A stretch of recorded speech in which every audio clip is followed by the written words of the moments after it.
رت کی بات بتا رہا ہوں۔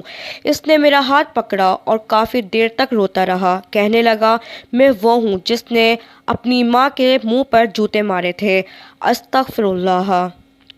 ایک دفعہ میں رات کو سینما دیکھنے گیا۔ اماں مجھے ڈانٹنے لگیں، منڈوں کے ساتھ ساری رات آوارہ گردی کرتے ہو، تمہیں پولیس بھی نہیں پکڑ لیتی ہے، نہ تمہارا باپ ایسا تھا نہ تمہاری اماں ایسی ہیں، تم کن فنڈوں میں پھنس گئے ہو، شرم کرو، تمہیں روٹی دے کر روٹی حرام کروں۔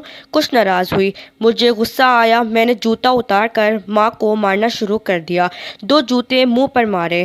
ماں کے منہ سے بس اتنا ہی نکلا کہ عرش والے، اس لیے بچہ دیا تھا کہ آج میں جوتے کھا رہی ہوں، مجھے موت دے دے، میں جینے کے قابل نہیں ہوں۔ مولا، جو بے عزتی ہوئی ہو چکی، مجھے اپنے پاس بلا لے، میں اب زیادہ جوتے نہیں کھا سکتی۔ عرش والے، جس نے اماں کی توہین کی ہے، اس کتے کی دنیا و آخرت برباد